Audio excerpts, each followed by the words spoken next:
To everyone who looked at us, my sister and I were the perfect children, the absolute gold standard. No matter how brutal the exam, we were the twin prodigies who always clinched the top 2 spots in the grade, usually with matching perfect scores. That illusion shattered during the last mid-minus term, when I missed the grade -A student's podium, landing in second place by a single agonizing point. My mother's face, for the first time, was a mask of sheer, cold disappointment. Audra, are you even embarrassed? Losing the top spot by a single point? My sister Penny, who just wrapped up around a fortnight on her headset, looked up with an unsettling calmness. It's just pathetic, sis, to throw away such an easy point. I wrung the hem of my shirt and started to speak. Next time, I promise. But Mom cut me off, her voice sharp as glass as she pointed toward my room. Don't you dare talk back. You think I don't know that look? 10 practice tests. You don't come out until they're finished. And you don't eat a bite of dinner. Locked inside, I heard the familiar low, angry murmur of my parents' argument starting up. She's a child, Joyce. You're going to starve her just for 1 point? My father, Rick, protested. Starve her? She just failed us. What right does she have to eat? Besides, Mom's voice dropped to a cutting whisper. What's one Nate going to hurt? Their fighting made my head swim. My consciousness blurred, and a strange, desperate fantasy began to form. If only I could truly be the flawless,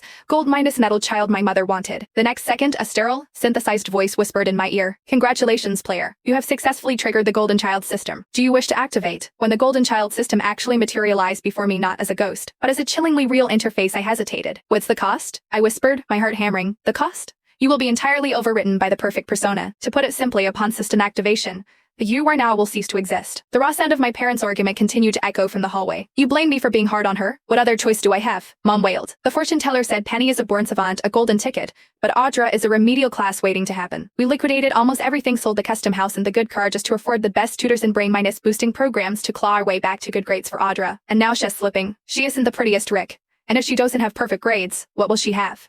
Who will want her when she's older and terrified? My mother's painful sobs blended with my father's frustrated sighs. I could barely hear them anymore, consumed by my own realization. That's why our big, beautiful custom kitchen had been replaced by this cramped townhouse. That's why Dad was constantly staying late at the office. That's why Mom's meticulously maintained face now had those sharp, new worry lines, and her hair was streaked with gray. That's why Penny's designer clothes were fewer, and she often looked at me with a strange mix of regret and judgment. It was all because of me. I was dragging them all down. Looking at the void, I nodded, the action surprisingly firm. I agree. I will activate the Golden Child system. Acknowledged. Deducting all current assets from the player's account. I reflexively tried to interrupt. Wait, can I please keep 70 minus $5? The assistant's voice was laced with digital impatience. Negotiation is prohibited. I clutched the crumpled fabric of my shirt, a final, desperate plea escaping my lips. Please. Tomorrow is my mother's birthday. I want to give her a gift. One last time.